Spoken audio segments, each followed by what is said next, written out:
Oke, kayaknya udah di record ya. Berarti kayaknya kita harus mulai di 2105 ya. Oke, tunggu sebentar.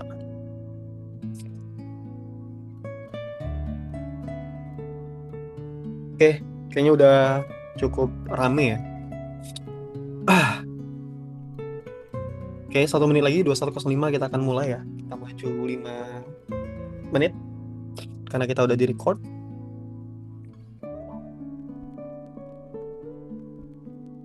Oke, kita mulai nggak apa ya, teman-teman ya? Halo, kita langsung mulai ya, nggak apa ya? Oke, oke, Bismillahirrahmanirrahim. Assalamualaikum warahmatullahi wabarakatuh, teman-teman. Alhamdulillahirrabbilalamin. Innal hamdalillahi nahmaduhu wa nasta'inuhu wa nastaghfiruh wa na'udzu billahi min syururi anfusina wa min sayyiati a'malina may yahdihillahu fala mudhillalah wa may yudhlilhu fala hadiyalah. Asyhadu an la ilaha illallah wa asyhadu anna Muhammadan abduhu wa rasuluh. Ya nabiyya ba'dah.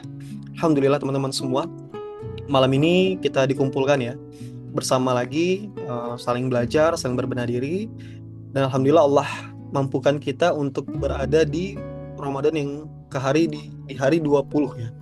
Di hari 20 Ramadan yang insya Allah membawa berkah ya. Kita sudah masuk 10 malam terakhir ya. Tentunya kita berlomba-lomba untuk mencari malam Lailatul Qadar, teman-teman. Yaitu malam yang lebih baik daripada malam 1000 bulan. Nah, tentunya kita dianjurkan untuk memperbanyak membaca Quran, teman-teman ya. Membaca Quran dan melakukan berbagai aktivitas baik di 10 malam terakhir ini. Sebenarnya bukan 10 malam ya, tapi sebelum-sebelumnya juga sama. Cuman memang ada kemuliaan di 10 malam terakhir ini. Oke. Dan juga tak lupa kita curahkan sholawat dan salam kita ya kepada junjungan kita Nabi besar Nabi Muhammad SAW. Semoga kita semua mendapat syafaatnya di yaumil akhir nanti. Amin amin ya rabbal alamin. Oke, teman-teman, terima kasih banyak ya sudah hadir malam ini, dan tentunya buat teman-teman yang lagi sakit atau dalam kondisi yang tidak enak, semoga Allah sembuhkan ya, dan Allah angkat penyakitnya sehingga teman-teman bisa beraktivitas seperti sedia kala. Malam ini, alhamdulillah, kita akan buka dengan lafaz basmalah ya. Bismillahirrahmanirrahim. Malam ini kita akan membahas tentang dua hal ya. Dua hal yang menjadi problematika ya bagi kita kaum-kaum muda dan juga bagi teman-teman kita yang mungkin milenial dan yang lain. Itu tentang halalkan atau tinggalkan, teman-teman. Kayaknya hal ini tidak asing ya di teman-teman semua ya. Halalkan atau tinggalkan, sesuatu yang terkesan mudah diucapkan tapi pada pengimplementasinya sangat sulit ya. Karena kita dicampur dengan berbagai informasi-informasi yang sangat cepat ya di media sosial, kemudian juga hubungan-hubungan yang diperlihatkan seakan indah, tapi pada kenyataannya itu menjauhkan kita kepada Allah Subhanahu wa taala, teman-teman. Nah, itu dulu ya, yang paling awalnya. Nah, aku juga ingin nanya ke teman-teman ya. Teman-teman boleh kasih di kolom komentar ya. Kira-kira teman-teman, kenapa banyak banget hubungan yang saat ini dibentuk itu bikin capek, penuh drama, bahkan berujung dosa, teman-teman? Kira-kira kenapa lah menurut teman-teman? Kenapa banyak sekali hubungan yang saat ini itu bikin capek, penuh drama, bahkan berujung dosa?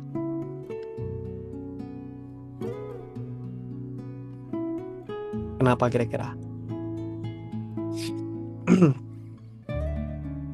Ya, oke.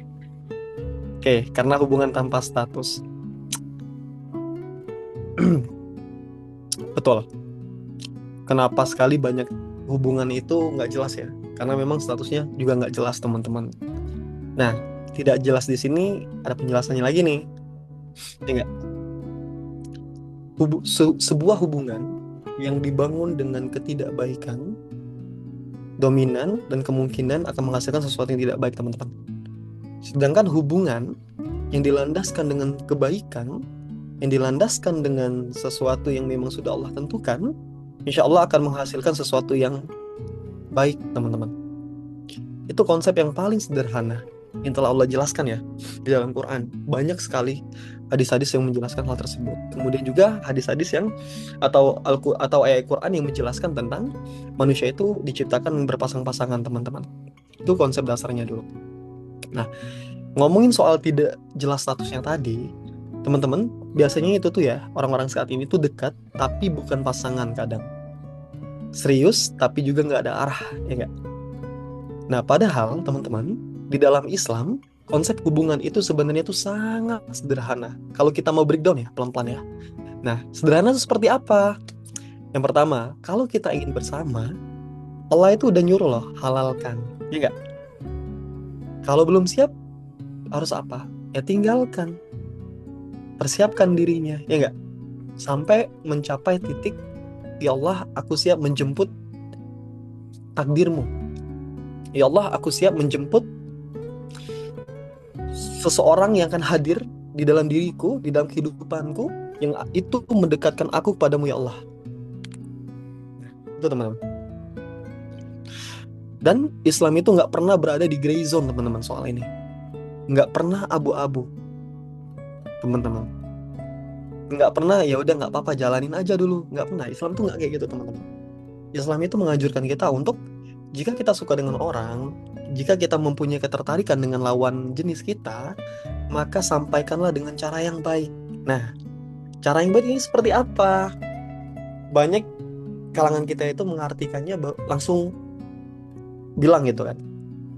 Misalnya, siapa tuh? Si Fulan gitu. Aku suka sama kamu. Nah, sebenarnya hal-hal yang baik itu ada landasannya, teman-teman. Ada tata caranya, ya nggak? Supaya apa? Supaya kita dapat ridhonya Allah Subhanahu wa Ta'ala, teman-teman. Nah, sebelum kita ngomongin itu, prinsip Islam itu, teman-teman, jelas. Wala taqrabuz zina, teman-teman. Janganlah mendekati zina, teman-teman. Karena di dalam Al-Quran, di dalam Quran surah Al-Isra ayat 32 tentunya, dan janganlah kamu mendekati zina, sesungguhnya zina itu adalah perbuatan keji dan jalan yang buruk, teman-teman. Nah, bahasa Allah di sini, teman-teman, perhatikan kata-kata mendekati, ya enggak? Janganlah kamu mendekati zina. Berarti di sini ada peringatan sebelum zina itu terjadi, teman-teman. Nah, maka artinya yang dilarang itu bukan hanya zinanya, ya enggak? Tapi juga hal-hal yang mengarahkan ke sana. Contoh, kita kasih contoh realita ya saat ini aja. Nah, dalam reality kita, Gen Z atau gen apapun lah kayak gitu. Yang pertama, biasanya melampiaskannya dengan pacaran tanpa batas, teman-teman. Kemudian apa? Mengobrol sesuatu yang tidak penting dengan lawan jenis. Dan intensitasnya luar biasa tinggi, ya nggak? Sampai bikin si perempuannya baper, ataupun sebaliknya, si laki-lakinya, si ikhwannya juga baper, dan lain-lain. Kemudian chat mesra yang berlebihan, kemudian sampai dengan pertemuan atau jalan berdua dengan ikhtilat ya, terang-terangan kayak gitu di depan umum seperti itu, teman-teman. Dan juga hubungan tanpa komitmen yang jelas, tahu ya, ngomongin pacaran lah kayak gitu. Kemudian flirting yang memancing syahwat, teman-teman.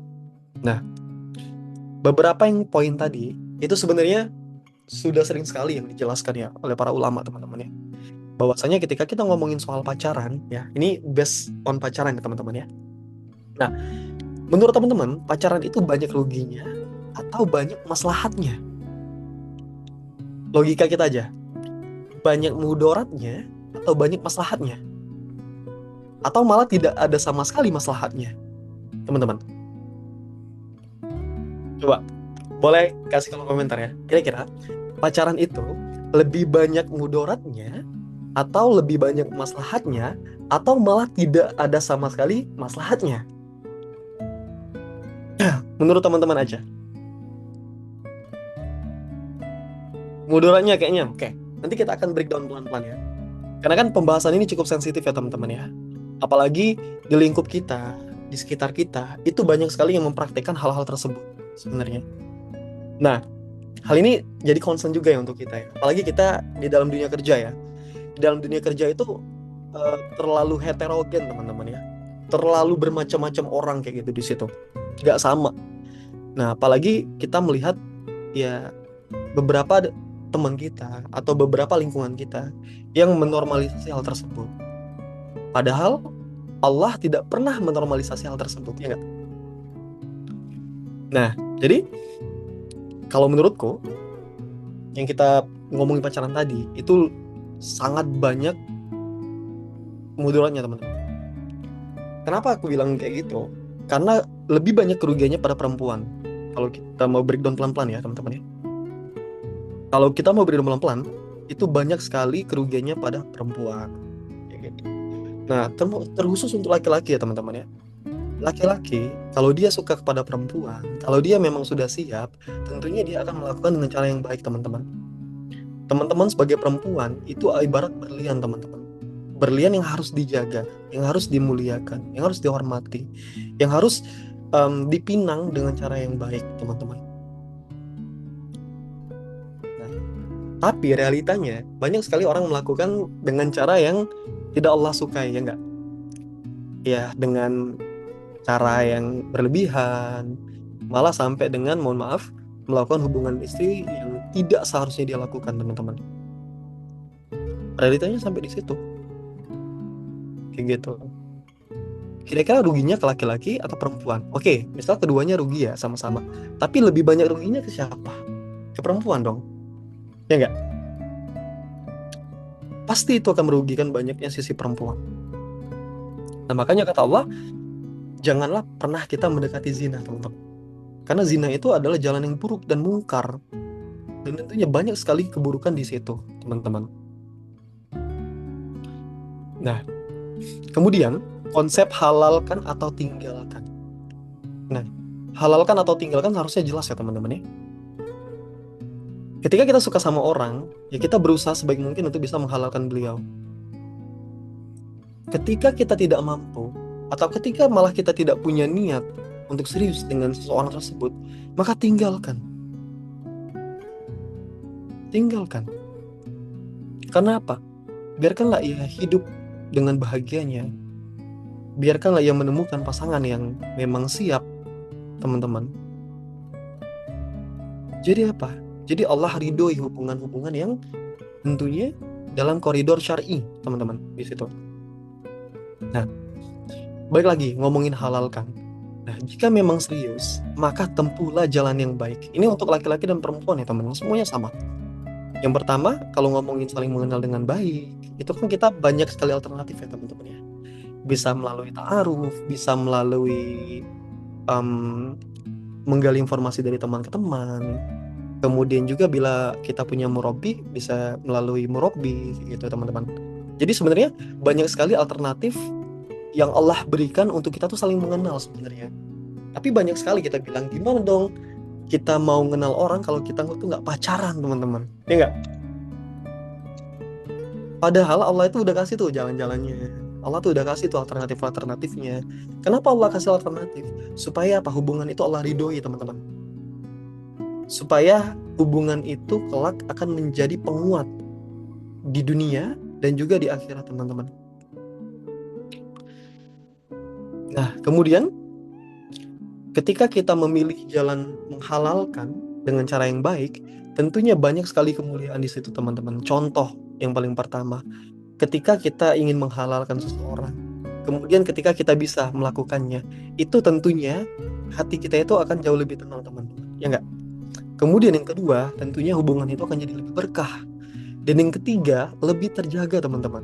Iza dan ifahnya teman-teman itu akan lebih terjaga. Dan yang keempat, kita tuh nggak perlu sembunyi-sembunyi, ya nggak? Kalau kita lihat banyak sekali kasus ya di media sosial itu ya. Seperti contoh, kalau saya lihat ya kemarin itu ada calon istri ya. Bahasanya itu calon istrinya itu berduaan dengan laki-laki lain di hotel.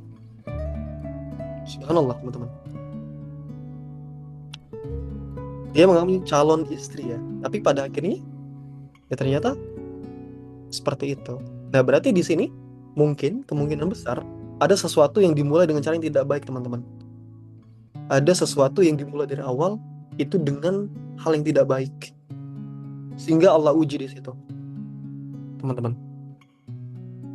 Kalau kita mengingat ya materi kita yang kemarin ya, ujian dan juga cintanya Allah tuh. Nah, Kemudian ketika kita ngomong ditinggalkan, realitanya saat ini kita itu kalau berhubungan dengan orang ya, kita udah sangat cinta, udah sangat sayang, itu sulit banget ninggalinnya, ya nggak sih?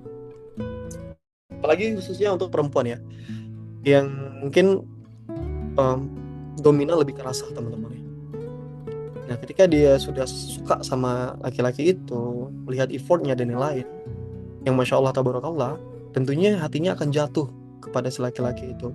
Padahal ya teman-teman ya, kalau kita mengutip kisahnya Nabi Yusuf alaihissalam teman-teman, kalau teman-teman pernah ingat ya, beliau itu digoda sama wanita cantik teman-teman, digoda di dalam ruang yang sempit dan yang lain.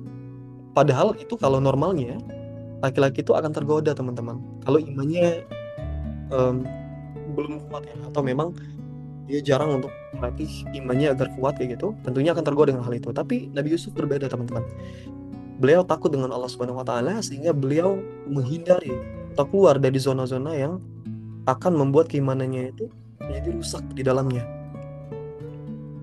Nah, begitu pun dengan kita. Sebenarnya kita itu bisa memilih teman-teman. Kita itu mau melakukannya atau tidak.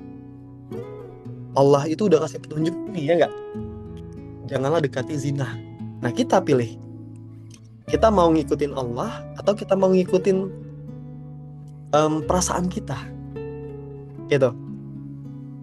Kalau kita ngikut Allah, berarti akan ada aturan-aturan yang dimainkan di sana. Dan tentunya pasti itu jalan selamat, teman-teman. Allah itu ngasih petunjuk bukan untuk membuat kita semakin susah, ya nggak? Atau membuat kita semakin ribet. Tapi Allah itu ingin kita membangun sebuah hubungan rumah tangga yang tentunya Allah berkahi di dalamnya. Kita punya keturunan-keturunan yang baik, ya nggak?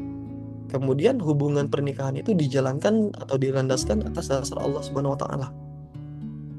Kalau kita mencintai perempuan kita atau istri kita, maka cinta kita itu harusnya lebih besar dengan Allah Subhanahu wa taala, teman-teman. Intinya, kita mencintai istri kita karena Allah, ya enggak? Kita mencintai suami kita itu juga karena Allah. Kita mencintai ibu kita karena Allah, kita mencintai adik kita karena Allah, kita mencintai teman kita karena Allah, dan kita mencintai semua umat muslim karena Allah Subhanahu wa taala. Jelas. Cinta dan semuanya kita libatkan Allah di dalam perasaan tersebut. Supaya kelak apa? Kenapa kata Allah libatkan Allah? Supaya ketika kita diuji dengan sesuatu kehilangan, teman-teman, kehilangan orang terkasih, kita itu nggak akan terlalu jauh dengan Allah, teman-teman. Kenapa? Hati kita itu udah tertaut dengan si pemilik hamba tersebut. Kayak gitu. Balik lagi ke bahasan tinggalkan tadi, teman-teman. Kenapa kita bisa bilang tinggalkan saja? Yang pertama, teman-teman, tentunya kalau seorang laki-laki ya, ini bahasan ke laki-laki dulu ya. Ketika laki-laki itu merasa sudah siap, teman-teman bisa lihat sebenarnya. Mulai dari kemampuan emosionalnya, mulai dari kemampuan finansialnya, mulai dari hubungan dia dengan keluarganya, orang tuanya, adik-adiknya, kemudian hubungan dia dengan masyarakat, teman-teman. Dan juga yang paling penting adalah hubungan dia dengan Allah. Teman-teman harusnya bisa melihat apakah laki-laki itu dalam koridor yang sudah siap atau belum, secara harfiah ya.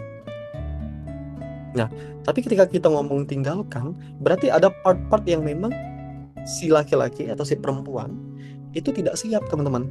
Ya nggak? Yang pertama, mungkin dia belum belajar tentang artinya tanggung jawab, atau dia belum selesai dengan dirinya sendiri. Kemudian yang kedua, si laki-laki ini belum siap untuk menafkahi. Ya nggak? Yang ketiga, tentunya belum siap menuju jalan pernikahan. Kenapa bisa dibilang belum siap? Yang pertama, dari kemampuan emosionalnya dia masih sangat jelek. Ya nggak? Kemudian dari ibadahnya dia masih banyak sekali bolong-bolong, nggak jelas kayak gitu. Kemudian dia banyak sekali nongkrong-nongkrong nggak jelas, teman-teman. Ya nongkrong, that's okay. Tapi bukan berarti nongkrong tuh harus terus-terusan, ya nggak? Apalagi bahasan-bahasanya yang nggak bermanfaat gitu. Kita menghabiskan waktu kita bukan untuk mengupgrade diri, tapi kita bersilaturahmi di dalam lobang-lobang yang itu tuh tidak mengupgrade diri kita, teman-teman. Sangat disayangkan sekali sih waktu itu berkurang. Nah, itu ngomongin soal halalkan dan tinggalkan. Jikalau memang sudah siap baik si laki-laki dan perempuan, maka tempuhlah jalan-jalan yang baik teman-teman. Oh, kalau kita ngomongin siap sempurna nggak akan ketemu. Tapi kesiapan itu dibuktikan dengan kita melewati tahap-tahapan yang tadi saya jelaskan, teman-teman. Yang pertama, dia tadi sudah selesai dengan dirinya. Dia sudah mau memikirkan orang lain. Dia sudah tahu bahwasanya keuangan dia itu bukan untuk dirinya sendiri, tapi tentunya untuk si calon istri atau istrinya atau pasangannya yang akan menemani dia, tentunya untuk menjalankan ibadah terpanjang. Nah, kemudian teman-teman, menahan diri itu berpahala. Nah, menariknya di dalam Islam itu malah menahan diri itu justru berpahala dan malah diganjar dengan ibadah, teman-teman. Contoh misal, kalau kita belum sanggup, ya enggak, Allah bilang berpuasalah untuk laki-laki. Dan juga Allah bilang perbanyak ibadah. Allah bilang juga perbaiki diri. Supaya apa? Supaya bisa masuk ke tahapan siap untuk menikah. Kalau kita bahas tadi ya, soal pernikahan. Kenapa kita itu sampai dengan detik ini aku mempercayai bahwasanya tidak ada yang namanya pacaran syar'i, teman-teman. Ya enggak? Tidak ada yang namanya pacaran syar'i. Yang adanya itu adalah menikah. Karena Allah menciptakan manusia itu berpasang-pasangan, laki-laki dan perempuan, ya enggak? Enggak ada tuh laki-laki sama laki-laki, enggak ada tuh perempuan sama perempuan. Adanya laki-laki sama perempuan dan perempuan juga sama laki-laki. Allah itu menciptakan kita itu berpasang-pasangan. Kenapa Allah seperti itu? Kenapa? Supaya memperkuat ibadah kita pada Allah, teman-teman. Ya enggak? Kenapa diciptakannya manusia? Tentunya untuk beribadah kepada Allah Subhanahu wa taala. Kenapa diciptakannya Hawa? Ialah untuk memperkuat ibadah tersebut, teman-teman.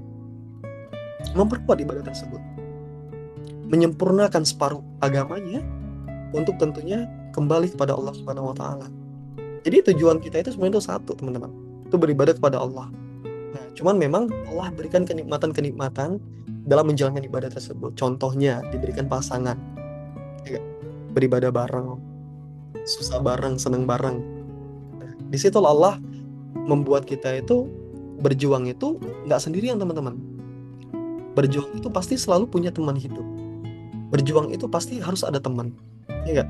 Kalau kita berjuang sendirian, saya sendirian, itu akan sulit banget. Berat. Rasanya tuh berat, teman-teman. Apalagi kita ngomongin soal futur ya. Keadaan iman kita yang naik turun, naik turun, naik turun. Seperti roller coaster, teman-teman. Nah, gitu teman-teman semua.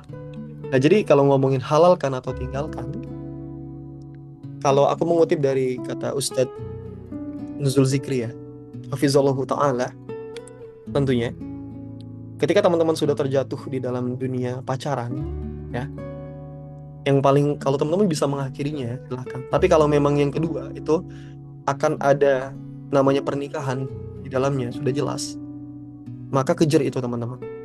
Tapi kalau tidak ada kejelasan, tinggalkan sudah. Ya enggak? Laki-laki dan perempuan itu banyak sekali. Baik itu perempuan atau laki-laki itu masih banyak. Jadi jangan biarkan teman-teman itu berkutat dalam sesuatu yang tidak baik.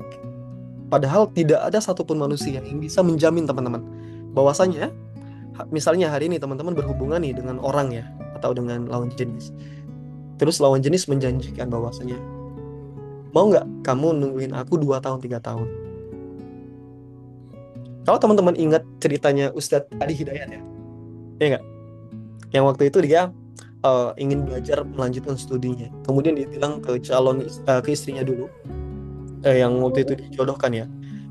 Kalau memang kita berjodoh intinya gitu ya, kalau memang kita takdir, insya Allah Allah akan pertemukan kita dalam keadaan yang baik. Dan tentunya kalau memang kamu siap menunggu, tunggu saya selesai studi. Nah, tapi Ustadz Adi Hidayat bilang, jikalau ada yang lebih baik yang akan melamar, silahkan. Berarti Allah di sini, berarti Ustadz Adi Hidayat di sini tidak mengekang sama sekali, teman-teman. Beliau tidak menyuruh untuk menyuruh kita untuk perempuan itu menunggu aja gitu, menunggu, enggak, teman-teman. Tapi jikalau memang si perempuan itu percaya mau menunggu, silahkan. Tapi jikalau ada laki-laki yang lebih baik dari beliau datang ke rumah menyampaikan niat baik, maka silahkan. Dan pada akhirnya si yang dijodohkan pada Ustaz Hidayat itu menjadi istrinya saat ini, ya enggak? Nah, itu sebuah kisah tawakal, teman-teman. Tawakal kepada janji Allah, kepada sesuatu yang memang sudah Allah takdirkan, ya enggak? Ikhlas atas takdir Allah. Jikalau memang perempuan ini bukan yang terbaik bagiku, maka berikanlah ia yang terbaik dan juga berikanlah aku yang terbaik, teman-teman. Begitupun sebaliknya kita ngomongin. Jadi kita itu mengikatkan hati kita itu hanya kepada Allah, ya enggak? Kalau kita mengikatkan hati kita kepada makhluknya, tentunya teman-teman sudah tahu apa konsekuensi dari hal tersebut. Yang pertama, teman-teman bakal dapat kekecewaan, ya enggak? Oke? Kemudian, teman-teman bakal menyalahkan diri teman-teman sendiri. Bahkan, lebih ngerinya, kita itu bakal menyalahkan Allah, teman-teman. Seakan-akan Allah itu tidak adil, ya enggak? Seakan-akan Allah itu tidak menyayangi kita. Padahal teman-teman ya, Allah itu udah memperingatkan, ya enggak? Jangan mendekati zina. Di situ Allah ngomong mendekati, berarti akan sesuatu yang mengarah ke zina, ya jangan diikuti sebelum zina itu terjadi. Sangat jelas di posisinya. Nah, ketika banyak sekali kita patah hati, ya enggak, atau segala macam, padahal kalau kita membuka lagi Quran kita, Allah itu sudah menjelaskan loh di dalam Quran, banyak sekali ayat yang menjelaskan bahwasanya ya itu hal-hal yang seperti itu yang kita tempuh, yang tentunya akan menghasilkan sesuatu yang tidak baik. Dominannya kayak gitu ya, teman-teman ya. Oke.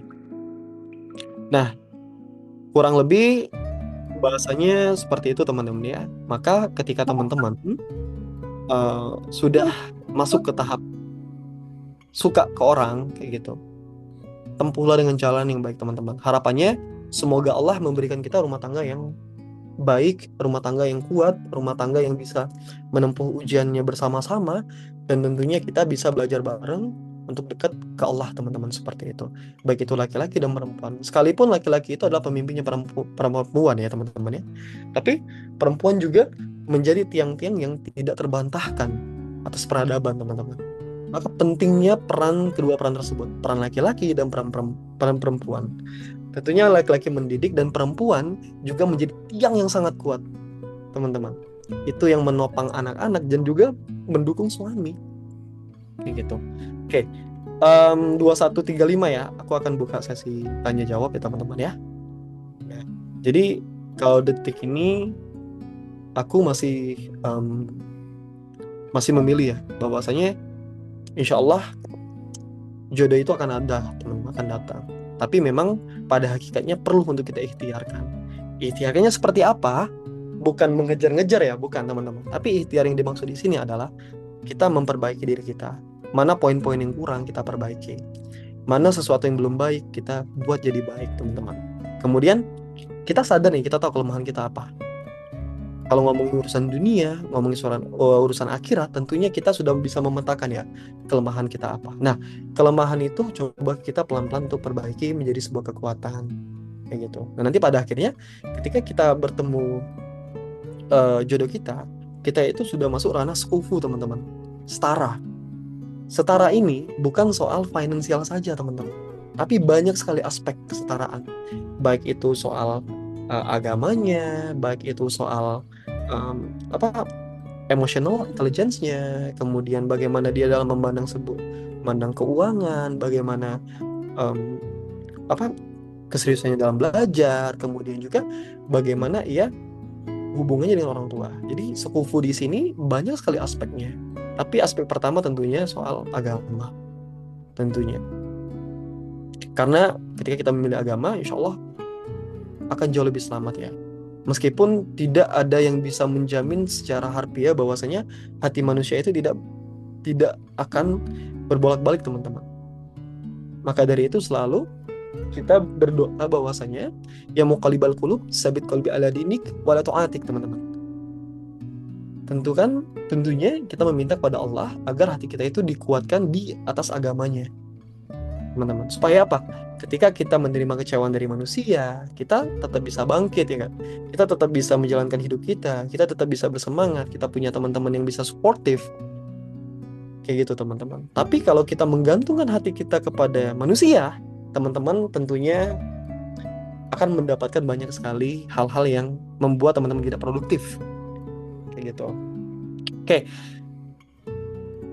Gitu teman-teman, untuk terkait materi halalkan atau tinggalkan. Nah, jikalau teman-teman bertemu dengan laki-laki ya, yang mungkin nanti pada akhirnya teman-teman tahu laki-laki itu suka, teman-teman harus banget buat ngelihat dari berbagai aspek. Begitupun laki-laki ke perempuan. Karena apa? Kita memilih sekolah pun pasti memilih dengan sangat-sangat selektif teman-teman ya. Apalagi ketika kita memilih pasangan. Tapi bukan berarti, ingat, bukan berarti di sini standar kita terlalu tinggi. Nggak kayak gitu teman-teman. Terlalu tinggi ini seperti apa? Contoh. Ini punya keterkaitan dengan sekufu tadi ya teman-teman ya. Misal nih laki-laki ya, ngomong kayak gini. Wah, aku pengen perempuan yang hafizol. Wah, aku pengen perempuan yang pinter banget masak kayak gitu. Nah, jadi standar-standarnya itu dibentuk dari sesuatu yang seharusnya ia juga berkaca kepada dirinya, teman-teman. Jikalau ia ingin perempuan yang luar biasa itu, maka buatlah dirinya menjadi luar biasa juga. Di sini konsep dari sukufu itu, teman-teman. Membuat kita itu jadi setara. Setara itu enggak kayak misalnya, oh harus hafizo sama-sama hafizo, nggak kayak gitu. Tapi dari kemauan belajarnya, dari kemampuan dia mengejar materi atau ketertinggalannya, dari kemampuan ia ingin menjadi lebih baik, itu bisa jadi salah satu faktor kenapa kita harus memilih laki-laki itu atau memilih perempuan itu. Kayak gitu, kurang lebih ya.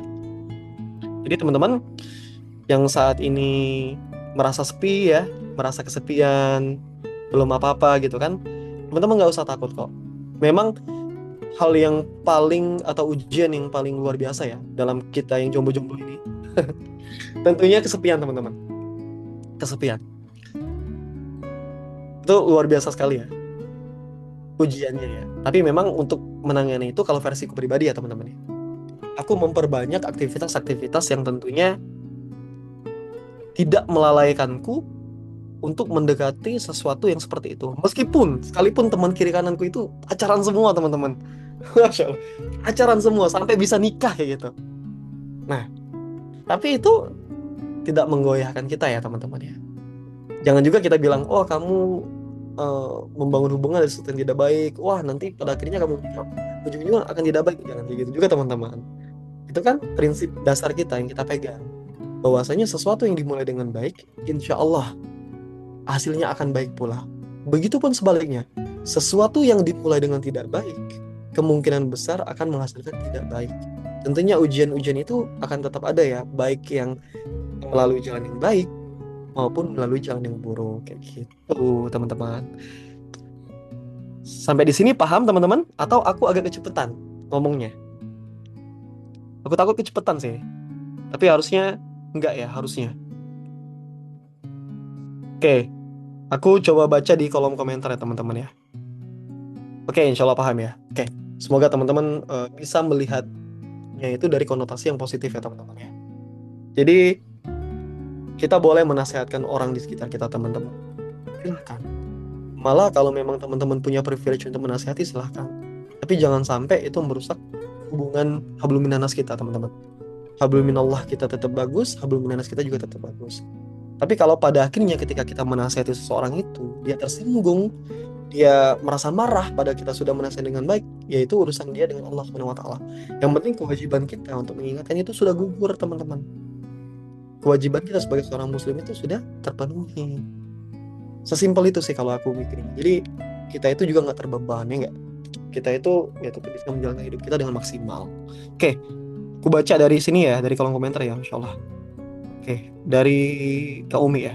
Kalau laki-lakinya tidak bisa menerima dan mendukung kalau perempuannya dari segi karir dan penghasilan lebih tinggi dari laki-lakinya, apakah dipertahankan atau boleh ditinggalkan? Nah, ini menarik ya.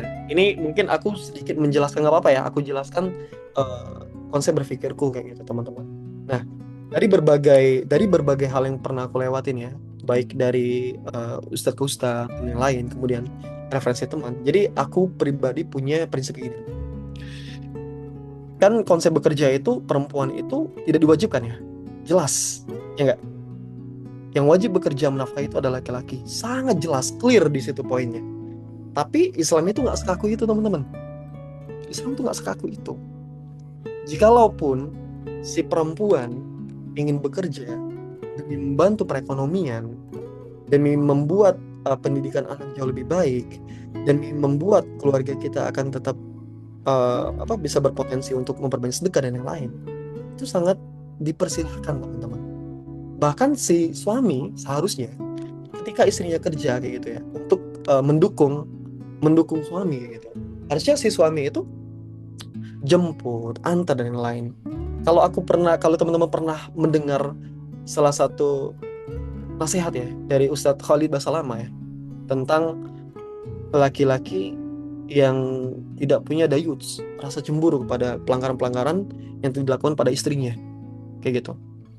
Nah, di situ beliau beliau bilang bahwasanya ketika si istri itu ingin bekerja membantu perekonomian ya, konteksnya ya, kemudian mendukung rumah tangga dan lain, harusnya suaminya itu memuliakan. Kalau dia pergi kerja, diantar.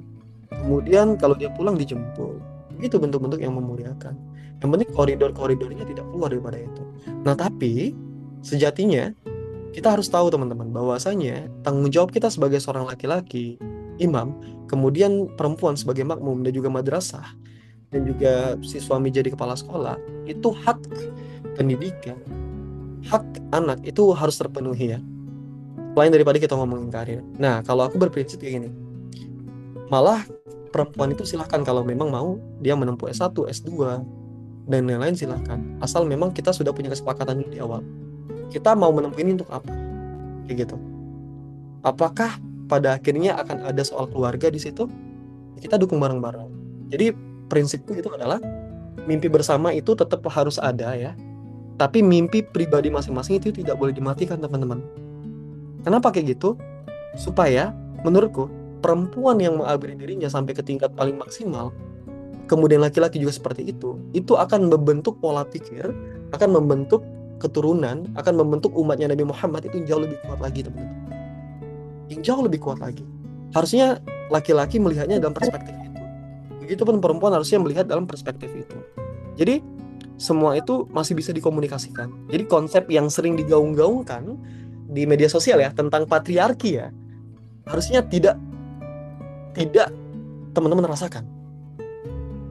Kalau teman-teman pintar dalam memilih pasangan. Sebenarnya ini bahasanya cukup panjang ya. Karena ini bentuk bentuk komunikasi, bentuk pemikiran-pemikiran yang aku ambil dari berbagai banyak referensi ya, baik dari ustadz, baik dari rekan yang soleh, baik dari rekan yang mungkin ahli dalam bisnis dan yang lain kayak gitu. Jadi banyak sekali faktor-faktor yang mempengaruhi hal tersebut teman-teman. Tapi yang paling penting adalah kita kuatkan hati kita ke Allah teman-teman. Supaya apa? Supaya hal yang kita jalankan itu tetap Allah ridhoi kayak gitu. Nah, ngomongin yang tadi penjelasannya ya. Nah, apakah dipertahankan atau boleh ditinggalkan? Ya ini harus dikomunikasikan Kak Umi. Dikomunikasikan dengan clear kayak gitu. Kalau memang pada akhirnya hal ini memberatkan Kak Umi ya, karena ini mungkin Kak Umi menjadi tulang punggung keluarga juga ya, atau mungkin sering menjadi perempuan yang memang memberikan kebutuhan untuk keluarga kayak gitu. Nah ini perlu banget untuk dikomunikasikan. Jadi komunikasinya itu misalnya ada beberapa hal yang lampu merah yang nggak boleh dilewatin kayak gitu, atau batasan masa nggak boleh dilewatin, itu dikomunikasikan sampai kita itu ketemu titik tengah ya, atau benang merah mana yang bisa kita jalin bersama atau tidak. Nah kalau di dalam komunikasi itu nanti Kak Umi tidak menemukan jalan tengah atau merasa tidak nyaman, berarti di situ ada kecenderungan bahwasanya kita tidak apa-apa untuk meninggalkan. Nah, kalau dalam hadis bahwasanya ketika ada laki-laki yang baik datang ya, kemudian teman-teman menolak, maka akan ada kehancuran di muka bumi ini. Nah, sebenarnya itu tuh harus ada breakdown lagi teman-teman. Harus ada breakdown lagi. Kita bukan cuman ngomongin soal tentang niat baik, tapi di situ ada part-partnya. Teman-teman ada ketertarikan enggak? Atau teman-teman kira-kira hal-hal apa yang jelek dari laki-laki itu yang mungkin bisa ditoleransi oleh teman-teman atau tidak. Nah, jadi ada beberapa faktor. Jadi perempuan itu tidak masalah juga untuk menolak, termasuk begitupun laki-laki. Karena teman-teman, pernikahan ini adalah ibadah terpanjang ya, menurutku ya. Betul-betul kita harus memilih dengan selektif ya. Memilih dengan selektif bukan berarti meninggikan standar yang tidak bisa digapai. Tapi sebaliknya, menselektif sesuatu untuk hubungan atau ibadah jangka panjang, sehingga ketika ada kesalahan antara suami atau istri, kita lebih bisa untuk memaklumin. Jadi hubungan rumah tangga itu nggak kayak kapal pecah, ya nggak kayak gitu. Itu Kak Umi ya, semoga menjawab ya. Kemudian Kak Rizky Otoman, harus ikhlas padahal itu energi terakhir untuk menjalin hubungan. Masya Allah, betul Kak. Jadi keikhlasan itu mudah diucapkan tapi sulit implementasi. Nah cuman insya Allah akan bisa ya, eh, waktu demi waktu, ketika kita coba terus mengikhtiarkan ikhlas gitu, kemudian kita memperbanyak aktivitas kita dengan kesibukan yang lebih baik, kemudian kita selalu mengaitkan semua kejadian itu atas hikmahnya Allah Subhanahu Wa Taala, tentunya hati kita akan jauh lebih tenang ya, gitu Kak. Oke. Kemudian dari Kak Siska ya, kalau sudah bertunangan tapi tiba-tiba laki-laki meninggalkan hanya karena tidak mau diatur pergaulan dengan teman-temannya, padahal dari awal dia yang bersikeras mengajak menikah, sampai sekarang dia tidak mau dihubungi sama sekali. Oke. Jadi ini POV ku laki-laki teman-teman ya. Karena kan aku juga banyak ya teman-teman laki-laki ya. Jadi kalau kayak gitu, menurutku ya salah satu faktornya itu ketidakdewasaan sih, Kak. Karena menikah itu kan bukan berarti kita tidak bisa bertemu dengan teman-teman lagi ya, bukan kayak gitu. Tapi ini soal skala prioritas. Ketika kita sudah menikah, berarti kehidupan itu akan berbeda dengan waktu kita masih single, ya enggak? Kalau dulunya kita sering nongkrong sama teman dan lain-lain kayak gitu kan. Nah, ketika sudah menikah, harusnya kita lebih banyak nongkrongnya sama istri, ya enggak? Sama pasangan, sama anak kayak gitu. Kayak gitu sih. Itu bentuk sebuah kedewasaan dalam berhubungan. Kalau lihat ya. Nah, itu sih Kak. Ini sebenarnya harus betul-betul dilihat dulu ya. Kalau memang ada hal-hal yang masih bisa dikomunikasikan, kemudian masih bisa dimaafkan, silakan dilanjutkan. Karena kan ini sudah bertunangan ya konteksnya ya. Jadi eh, ketika kita bertunangan ya atau masa menuju pernikahan, tentunya akan ada banyak ujian, banyak sekali ujian. Mungkin salah satunya itu adalah kita diperlihatkan dengan sifat atau karakter asli dari pasangan, ya enggak? Atau mungkin akan ada hal-hal yang tidak kita inginkan dan segala macam gitu. Itu tanda-tanda dari Allah ya. Nanti kakaknya coba buat membreakdown itu dulu. Dan tentunya aku tidak bisa bilang akhiri atau lanjutkan, tapi yang bisa merasakan itu kakak sendiri. Dan semoga si laki-lakinya juga bisa kita kasih ini ya, pemahaman yang menyatakan bahwasanya ketika kita sudah berpasangan, sudah nanti menjadi suami istri, akan ada perubahan cara kita berteman, cara kita menghabiskan waktu dan lain-lain. Itu sih. Oke, Kak Maryam, laki-laki serius itu yang sering suka chat tak Mas? Kalau dia serius ya, serius ini kalau dalam konteksku ya, berarti dia siap menikah ya. Harusnya nggak terlalu banyak omon-omon ya, ya nggak sih? Harusnya nggak banyak omon-omon. Tapi dia memperjuangkan untuk bagaimana dia bisa menyampaikan niat baik itu kepada si perempuan dan juga keluarganya ya, tentunya khususnya keluarganya, supaya hubungan itu tentunya makin bisa lebih dalam lagi teman-teman. Nah, soal ini teman-teman ya, hal-hal yang haram itu bisa jadi halal. Contoh kayak misal pegangan tangan, ya nggak? Kemudian memegang lawan jenis, itu tuh hal-hal yang haram itu bisa jadi halal setelah menikah. Itu sih. Jadi sesuatu yang mungkin tidak bisa dilakukan akan bisa dilakukan ketika sudah menikah, dan itu malah mendapatkan pahala. Itu teman. Kemudian Kak Aprilia Hanifasiha, patah hati adalah cara Tuhan menyelamatkanmu dari orang yang salah. Betul. Jadi kalau teman-teman ingat ya pelajaran kita yang sebelumnya itu tentang cintanya Allah dan ujiannya Allah. Terkadang ujiannya Allah itu bukan semata-mata azab teman-teman, tapi itu bentuk kecintaan Allah kepada kita untuk menyelamatkan kita dari sesuatu yang tidak baik ke depannya, kayak gitu. Makanya kita diuji. Nah, kita harus mampu untuk melewati itu. Karena apa? Tidak ada satupun ujian yang Allah berikan itu melebihi kemampuan kita, teman-teman. Harusnya selalu bisa. Yang penting kita itu sabar dan memang betul-betul melibatkan Allah di setiap aktivitas kita. Termasuk Yang kalau teman-teman ingat yang kemarin adalah, jangan selalu kita tanya, ya Allah kenapa ini terjadi kepadaku, tapi harus kita tanya, ya Allah Engkau menyiapkan apa untukku ke depan, ya Allah kejutan apa yang akan engkau engkau berikan kepadaku ke depan. Nah itu teman-teman, jadi hati kita itu jauh lebih tenang, ya enggak, kita tuh sedikit lebih bisa mereduce galau kita. Oke, lanjut ya.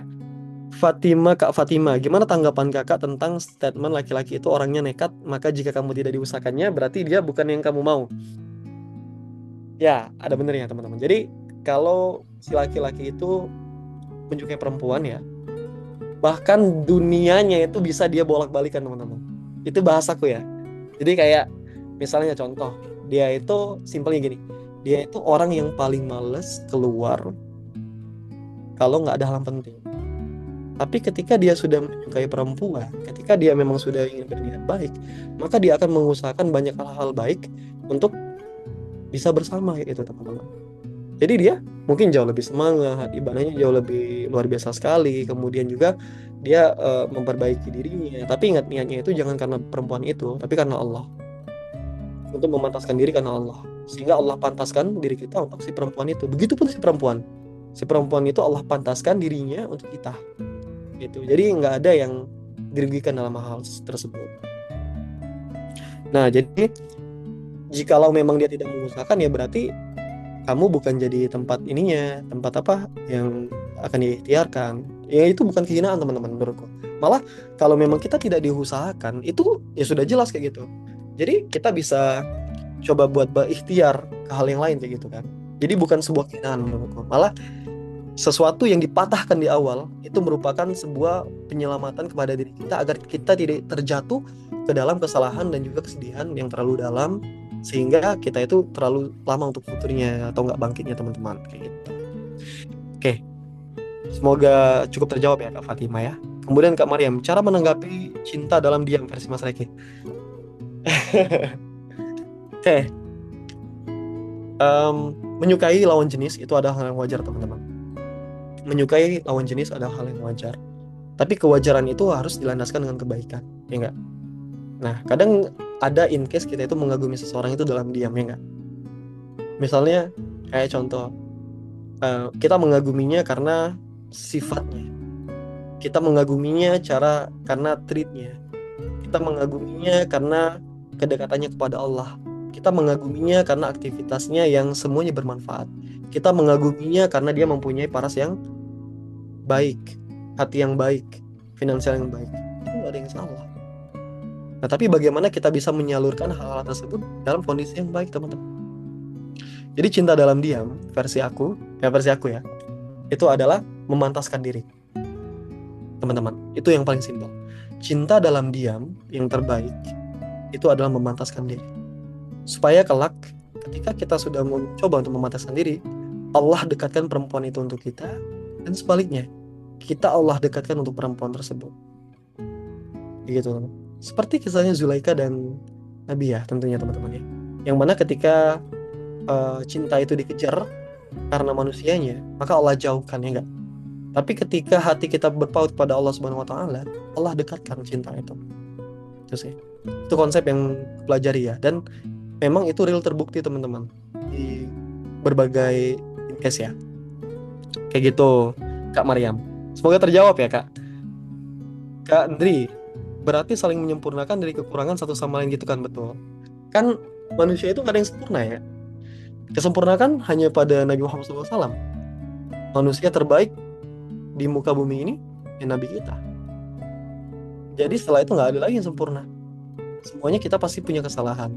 Tapi bagaimana kesalahan itu bisa dimaafkan? Dimaafkan dalam artian tidak sesuatu yang tidak fatal, yang melebihi batas atau malah melanggar syariat, teman-teman. Gitu.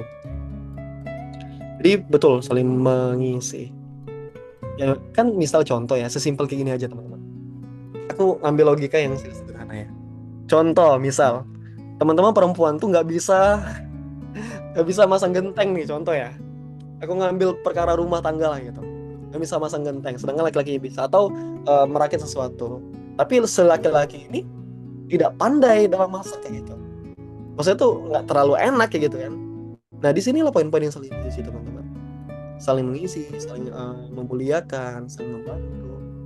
Jadi nggak ada tuh semua perempuan tuh bisa semua, nggak ada tuh laki-laki bisa semua. Pasti ada teman-teman ketemu nanti, misal contoh laki-lakinya tanggung jawab tapi dia nggak romantis, ya nggak? Atau sebaliknya, laki-lakinya sangat romantis tapi dia teledor, ya nggak? Atau malah kadang ada beberapa part yang bikin teman-teman kesel kayak gitu. Jadi nggak ada yang sempurna sih. Yang penting kita itu bisa saling mengisi satu sama lain, menyempurnakan ya bahasanya tuh. Oke, ke kepelanan Mas. Oke, pelanan ya. Siap. Oke, Kak Sherin ya. Gimana cara melihat karakter atau akhlak laki-laki tersebut baik atau tidak, Kak? Jadi menurutku sosial media itu bukan salah satu patokan ya. Salah satu patokan melutak bahwasanya seorang itu laki-laki baik atau tidak. Tapi cara yang paling baik untuk melihatnya adalah lihat lingkungannya, teman-teman. Gimana cara kita bisa melihat lingkungannya? Tanya teman-temannya. Ya enggak? Perhatikan siapa temannya. Perhatikan bagaimana lingkungannya. Perhatikan bagaimana dia memuliakan orang tuanya. Ada sesuatu itu yang tersirat di sosial media, ada sesuatu itu yang tidak tersirat di sosial media, teman-teman. Jadi melihat laki-laki itu dari bagaimana dia sudah tidak berpikir tentang dirinya sendiri, tapi bagaimana dia memikirkan orang lain. Kemudian bagaimana dia menunjukkan sesuatu yang baik itu dibuktikan dengan evidence yang konkret gitu. Jadi nggak omon-omon aja, nggak sekedar upload di sosmed. Ini aku nasihatkan diriku sendiri ya, nggak ngupload di sosmed wah tentang agama terus, tapi pada hakikatnya ketika bertemu implementasinya ya nol besar. Ya jangan gitu, hati-hati ya teman-teman ya dalam memilih ya. Tapi yang paling penting adalah pasrahkan semuanya kepada Allah. Karena apa?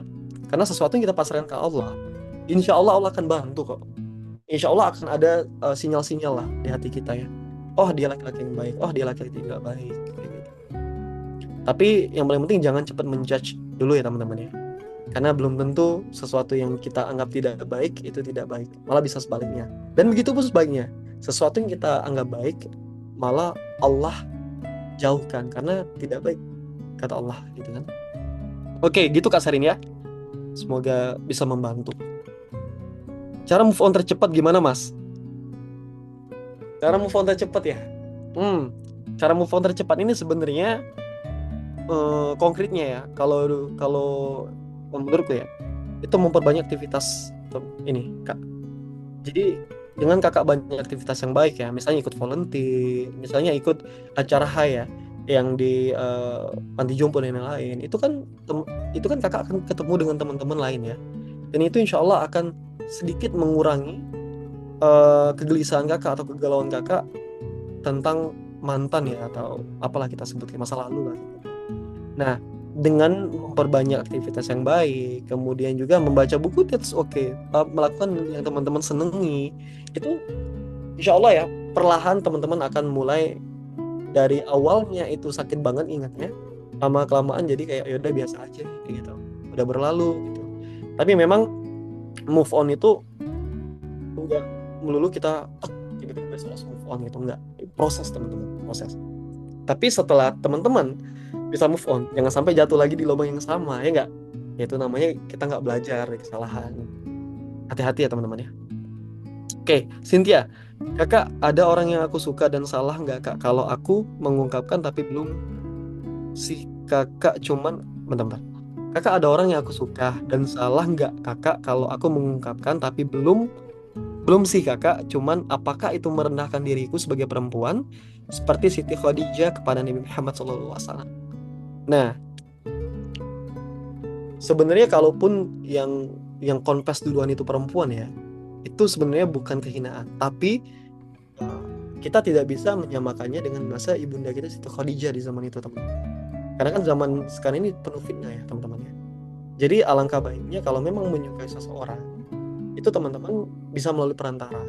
Misal murabi kah, atau misal yang paling konkret dengan Gen Z nih ya, aku ngomong Gen Z ya.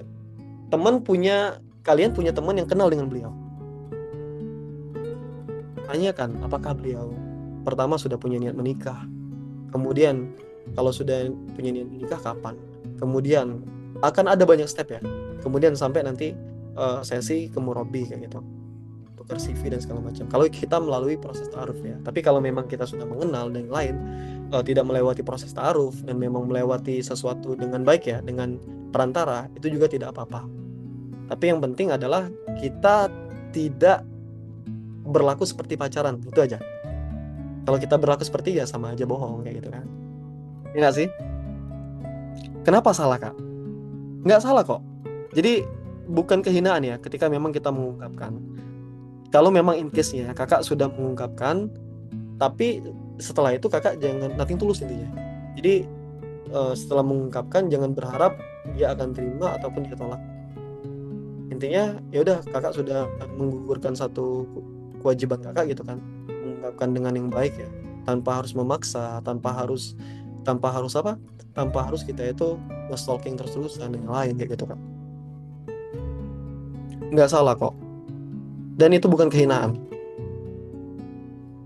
Ya kalau misalnya kehinaan itu bentuknya kayak ya kakaknya tiba-tiba DM terus kayak gitu kak. Kemudian ngejer-ngejer banget.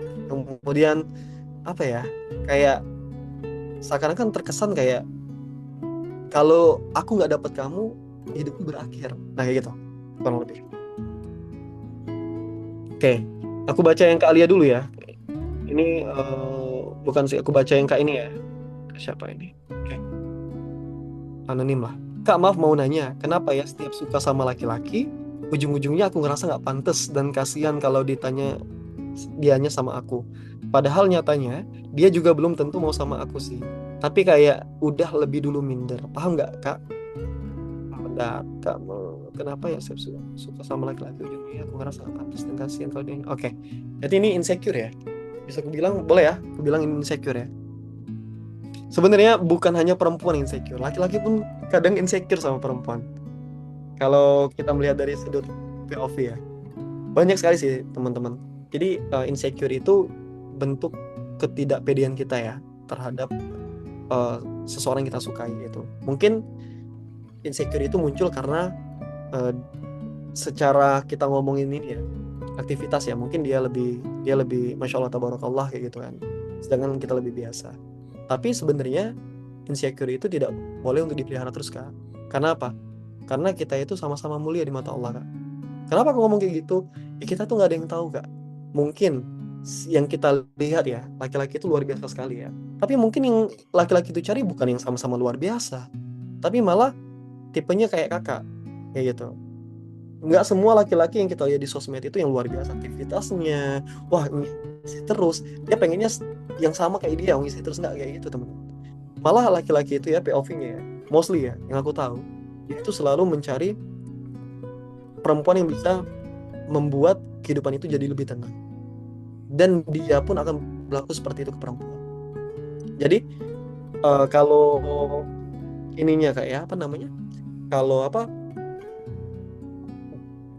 kayak teman-temanku yang aku tahu ya, jadi laki-laki itu kan udah sibuk kerja ya, sama kayak perempuan juga sudah sibuk kerja. Nah kalau ditambah dengan drama-drama yang melelahkan, drama yang mungkin seharusnya bisa untuk tidak jadi drama, nah itu cukup menguras energi si laki-laki ya. Begitupun si perempuan kayak gitu. Jadi insecure yang kakak rasakan itu menurutku pelan-pelan untuk dihilangkan Kak, karena belum tentu dianya ngerasa kasihan sama kakak, ya enggak? Belum tentu juga sebaliknya, dia juga ngerasa kasihan kalau kakak sama dia. Itu kan hanya apa sih, perspektif kita ya, sudut pandang kita saja menilai. Tapi pelan-pelan sudut pandang itu bisa diperbaiki Kak. Jadi kalau kita memperbaiki diri terus, memataskan diri, insya Allah Allah akan kasih sesuai kebutuhan kakak ya. Aku nggak melihat laki-lakinya siapa, tapi insya Allah kasih sesuai dengan kebutuhan kita gitu. Itu ya Kak. Oke, dari Anissa Yansyah, Kak izin bertanya, katanya akhwat nggak boleh nolak ikhwan yang baik-baik padahal si akhwat belum siap untuk menikah, tetapi giliran sudah siap untuk menikah tapi belum ada jodohnya, gimana tanggapannya Kak? Ini yang aku jelasin tadi ya teman-teman ya, ada sebuah hadis ya, bahwasanya ketika seorang laki-laki baik datang ke kalian, ke perempuan gitu, ketika kalian tolak maka akan hancurlah Nah sebenarnya tuh itu tuh udah breakdown lagi teman-teman, nggak tiba-tiba hancur dunia, atau enggak gitu. Jadi tergantung, ada beberapa part yang memang teman-teman juga berhak untuk memilih kayak gitu kan, baik dari parasnya, baik dari segala macamnya. Tapi ingat, yang paling utama tuh adalah bagaimana hubungan dia ke Allah teman-teman, gitu ya. Jadi kenapa adanya bagian ketertarikan ini, untuk apa ya namanya, agar beribadah kepada Allah itu jadi sebagai semangat teman-teman, agar konsistensi ibadahnya itu semakin kuat kayak gitu. Makanya ada part-part yang memang dari kita inginkan itu harus terpenuhi kayak gitu. Tapi ada bagian part juga yang tidak perlu terpenuhi tapi kita masih bisa jalan bareng-bareng kayak gitu. Itu ya. Semoga paham ya Kak ya. Nah, kemudian untuk soal ketika datang jodohnya tapi si akhwat itu tidak siap ya, atau ikhwannya itu tidak siap. Nah, ini teman-teman, problematika kita ya. Ketika ini sosial media ya, ketika kita terlalu banyak mengupload sesuatu yang membuat perspektif publik itu kita itu siap menikah, tetapi ketika Allah datangkan laki-laki itu malah kita kagok ya nggak? Kita aduh gimana nih? Nah, di sini teman-teman sebenarnya betul-betul harus memantaskan diri ya. Jadi kalau kita ngomongin siap nggak siap, nggak ada orang itu yang siap 100%. Oke? Tapi yang ada itu orang belajar untuk bisa siap 100%. Gitu. Tapi dengan ilmu dan kematangan yang memang sesuai porsi. Nggak bisa kita itu ujung-ujung menikah itu tanpa ilmu teman-teman. Perlu banget dengan ilmu. Kenapa? Karena ini akan berkaitan dengan emosional seseorang. Kayak gitu. Apalagi laki-laki ya. Wah, laki-laki itu kalau menurutku perlu banget belajar tentang pengaturan emosi, teman-teman. Kemudian belajar untuk bisa jadi seorang ayah, bisa untuk menjadi seorang suami, menjadi koam, gitu teman-teman. Supaya apa? Supaya dia tuh ibarat nahkoda kapal ya. Kapal ini mau diiringin kemana gitu, mau diarahkan kemana kayak gitu. Kalau cuman keliling-keliling lautan tanpa ada ujungnya, ya mungkin semua laki-laki bisa gitu kan. Tapi laki-laki yang siap menjadi koam itu tentunya punya arah. Rumah tangga kita ini mau kemana di bawahnya, nggak ngasal-ngasal aja gitu.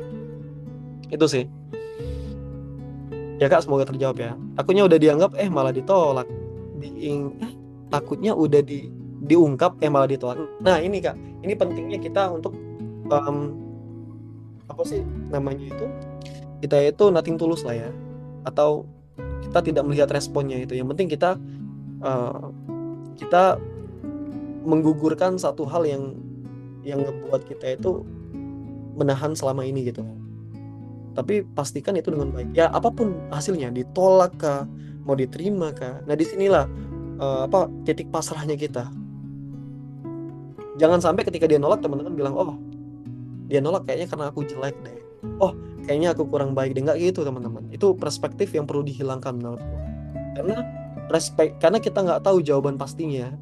Nah, karena memang kita udah bukan jadi pilihan, nggak perlu lagi nyari jawaban yang pasti ya. Kita bisa maju ke langkah selanjutnya. Nggak usah memusingkan diri kita sendiri terhadap sesuatu yang nggak perlu kita pusingkan. Oke, balik lagi, jangan berharap sama manusia Kak, pasti kecewa. Berharap sama Allah aja kok pasti. Betul Kak Serin. Jadi kalau kita berharapnya ke Allah, tentunya bisa mengurangi sedikit rasa gelisah kita ya terhadap makhluknya. Aku nggak ngomongin soal full 100% enggak ya, tapi kita itu jauh lebih mudah keluar daripada zona kecewaan itu ketimbang kita menaruh harapan kita kepada manusia kayak gitu. Oke, aku lanjut lagi ya. Ini aku cukupkan sampai jam 22.30 ya paling maksimal ya teman-teman ya, supaya nggak kemalaman. Ahwanya yang belum siap Kak, ya persiapkan diri ya, karena kita tuh nggak bisa, jodoh tuh nggak bisa nunggu kalian siap terus teman-teman, siap 100% nggak. Kadang Allah tuh beri kalian itu pasangan untuk sebagai bahan belajar teman-teman juga. Learning by doing ya bahasanya ya. Oke, Kak, kalau nggak pernah siap menikah gimana Kak? Apa masih ada trauma ya? Bisa jadi. Aku tuh kalau sama teman-teman, ada sama teman ini akhwat ya, ada bahasa yang aku tuh ambil ya, kayak misalnya luka pengasuhan segala macam, yang dulunya aku nggak tahu apa tuh luka pengasuhan itu kan. Oh ternyata trauma-trauma yang dibentuk baik dari keluarga dan lain, sehingga itu membuat trust issue kepada pasangan, kepada orang-orang yang akan masuk ke kehidupan kita kayak gitu. Berarti emang intinya harus memantaskan diri ke iya itu untuk laki-laki dan perempuan. Jadi laki-laki dan perempuan sama porsinya, harus sama-sama memantaskan diri, karena nggak mungkin perempuan aja ya nggak mungkin juga laki-laki aja sedangkan perempuannya nggak mungkin juga perempuannya aja tapi laki-lakinya asal-ngasal, itu nggak mungkin. Harusnya ranah sekufu itu Allah berikan sesuai dengan kesetaraan. Kesetaraan adalah sesuatu yang bisa membuat kita beribadah kepada Allah dengan maksimal. Itu konsep sekufu kesetaraan ya. Breakdownnya emang banyak. Yang tadi yang aku jelasin tadi kayak bukan tentang harta aja. Nah cuman teman-teman, Kak Reki perihal pernikahan apa sudah siap? Nah, pertanyaan ini ya aku jawab kalau aku siap. Cuman memang ada beberapa hal teman-teman. Kayak ini ya. Kalau aku pribadi aku tuh menceklis kayak misalnya dalam urusan perkara ini aku siap-siap, tapi ada satu perkara yang memang harus aku kejar kayak gitu. Aku cuma ngasih contoh ya, tapi bukan ke aku ya. Misal ini misal ke laki-laki kebanyakan ya, soal ekonomi gitu. Kadang laki-laki itu teman-teman ya, ada rasa takut kayak gini. Mungkin dia sekilas tahu bahwasanya si perempuan ini punya keluarga yang berada, misal contoh yang berada, atau mungkin punya keluarga yang masya Allah tabarakallah dalam sisi finansial dan lain-lain. Nah, ketika laki-laki itu terkena soal permasalahan ekonomi yang dimaksud di sini bukan berarti ini nggak punya uang, tapi merasa uang yang dikumpulkan itu kayaknya belum pantas untuk si perempuan itu, dan artinya takut mengecewakan. Itu kan bentuk insecure dari laki-laki ya. Nah, tapi mostly laki-laki itu kalau siap agama kadang dia diuji di ekonominya teman-teman. Begitupun sebaliknya, kadang ekonominya kuat tapi di bidang agamanya kurang gitu. Nah itu sih, itu pun masih jadi PR teman-teman laki-laki ya. Tapi aku juga sering dengar kata teman-teman akhwat ya, bahwasanya semuanya itu tidak dinilai dari seberapa dia bisa menghasilkan, tapi bagaimana perjuangannya. Nah di sini aku simpulkan bahwasanya aku sering nasihatin teman-teman yang akhwat ya, teman-teman yang kuanggap keluarga gitu, bahwasanya laki-laki itu nggak dilihat dari kayak misalnya contoh dia punya uang berapa, enggak, tapi lihat potensinya teman-teman. Kira-kira potensi kedepannya dia ini, misalnya contoh ya, ini nggak apa-apa ya aku masuk dikit ya, karena kan bahasan ini lagi tren-trennya gaji 3 juta. Kemudian ada akhwat yang komen, itu mah cuma untuk ini apa, suntikan perawatanku aja, ini. Nah ini kan lagi tren banget nih. Lihat banyak juga seniorku dan juga mentor-mentor yang lain itu nge-stitch ya soal video itu dan lain gitu. Nah kalau bagi perspektifku ya teman-teman ya, laki-laki dan perempuan itu dilihat dari potensinya nanti untuk jadi pasangan. Kalau mungkin dia saat ini gajinya 3 juta ya, tapi belum tentu kemudian tetap akan 3 juta teman-teman. Nah tapi teman-teman harus melihat dari potensi sih laki-laki dan juga begitu pun perempuan. Apakah dia ingin belajar, apakah dia ada potensi untuk berusaha semaksimal mungkin, kerja keras dan yang lain. Nah kalau teman-teman lihat poin-poinnya tercukupi di situ ya teman-teman ya, maka itu bisa jadi salah satu pertimbangan teman-teman untuk menerima kayak gitu. Jadi nggak melulu tentang dia tuh punya apa sekarang, tapi bagaimana usahanya ke depan. Teman-teman bisa lihat itu. Oke, misalkan ada laki-laki yang perempuan tolak karena menurut dia nggak worth it untuk dijadikan pasangan, masih banyak hal-hal yang menunjukkan kalau dia belum saatnya menikah. Pas laki-laki itu ditolak, bukannya memperbaiki diri, dia malah bilang, jadi orang jangan terlalu pemilih, di dunia ini nggak ada yang sempurna. Terus perempuannya jadi kayak ragu mau ninggalin laki-lakinya itu. Oke, sepemahamanku ya teman-teman ya. Nanti teman-teman boleh juga dikombin dengan pemahaman para satis yang lain ya teman-teman ya. Nah ini kan soal menolak ini kan berarti ada sesuatu yang kita tidak suka ya teman-teman ya. Ada bagian part-part yang menurut kita ini akan membahayakan kita secara jangka panjang. Bahasanya kayak gitu teman-teman. Masih gitu. Misal contoh dalam ranah ini ya, dalam ranah sikap. Misal contoh dia kasar orangnya. Nah tahapan kasarnya ini kan kadang ada orang yang bisa mentoleransi, ada orang yang nggak bisa toleransi ya nggak. Jadi beda-beda kan sistemnya itu kan. Nah point of view yang dilihat tuh yang mana dulu nih? Ya kan nggak semuanya kita bisa jelasin total ya. Kita menolak kayak gini gitu. Nah jadi si laki-lakinya juga harusnya legowo atas hal itu ya. Dan jangan menggunakan hadis itu untuk menjadi sebuah serangan kepada penerimaan ya, atau penolakan yang dilontarkan kepada baik itu laki-laki atau perempuan. Ngomongin soal pemilih teman-teman, sekali lagi ya, dalam urusan agama, dalam urusan pasangan itu kita itu perlu banget memilih teman-teman, perlu banget memilih. Kenapa? Karena ini ibadah terpanjang teman-teman. Memilih itu bukan menstandarisasikan dengan sesuatu kayak uangnya harus 100 juta dulu, nggak kayak gitu. Uangnya harus 500 juta dulu. Ya mungkin kalaupun ada perempuan kayak gitu ya silahkan kayak gitu. Itu kan haknya, hak ya. Tapi Allah memberikan kayak gini teman-teman. Lihatlah laki-laki itu mulai dari agamanya, bebetnya siapa, keluarganya siapa, kemudian dan yang lain lah perkara kayak itu kan. Nah, hal itu tuh Allah kasih untuk apa? Supaya jadi patokan teman-teman. Kita itu bisa bisa bilang, oh oke, aku sama dia atau enggak. Nah itu. Jadi patokannya itu bukan tentang nilai atau value nilai yang kita ukur gitu, enggak. Tapi banyak kan itu soal potensi untuk maju ke depan kayak gitu. Dan juga baik itu kan nanti banyak kan hubungan dia ke orang tuanya, hubungan dia ke orang tua kita, apakah dia bisa menyayangi orang tua kita sama seperti dia menyayangi orang tuanya, itu kan akan banyak pertimbangan. Jadi itulah kenapa kita pilih-pilih di situ teman-teman. Ya kalau kita nggak mau pilih-pilih kayak gini aja, siapapun yang datang ya kita terima aja. Kita nggak perlu kenal, kita nggak perlu tahu latar belakangnya apa. Padahal Allah nggak kayak gitu. Allah nyuruh ada berbagai perkara teman-teman yang harus dilihat, ya enggak? Nah di situ harusnya logika kita bermain. Oh berarti Allah juga menselektif nih. Allah juga menyuruh kita untuk menselektif orang-orang yang akan menjadi pasangan kita. Kenapa? Demi beribadah kepadanya. Ya kasus sekarang banyak teman-teman yang perceraian dan lain kayak gitu kan. Nah itu kan salah satu faktornya adalah ketidakmampuan dalam memahami tugas dan kewajiban. Belajarnya, kemudian kecocokannya. Karena apa? Karena kemungkinan besar di situ hanya melibatkan perasaan. Perasaan itu jauh lebih besar kontribusinya ketimbang melibatkan Allah Subhanahu wa taala di situ. Di situ. Itu menurutku teman-teman. Oke. Kak, tapi prinsip orang kan beda-beda ya. Kalau aku pengennya berjuang bersama, sebenarnya aku sebel laki-laki yang takut nikah gara-gara finansial. Kan yang berjuang bukan lakinya aja, tapi perempuan juga, Kakak. Nah, iya teman-teman. Ini dinamika POV-nya laki-laki ya. Jadi kadang ada beberapa laki-laki itu ingin memberikan yang terbaik untuk calon istrinya. Gitu. Cuman memang dia ego banget di situ. Jadi kayak pride-nya kayak gitu kan. Padahal si perempuan nggak berharap itu banget gitu kan. Malah harusnya kita berjuang bareng ya nggak. Namanya pernikahan kan sesuatu pembelajaran seumur hidup ya nggak. Belajar seumur hidup. Tapi laki-laki itu ada egonya teman-teman. Egonya apa yang Kak Cynthia sebut tadi, bahwasanya dia ingin memberikan yang terbaik untuk calon pasangannya, maksimalkan kompetensinya. Nah tapi kadang laki-laki itu lalai membatasi durasi. Harus ada, karena apa? Karena perempuan itu kan nggak bisa kan selalu menunggu kan teman-teman ya, harus diberikan kepastian. Termasuk laki-laki juga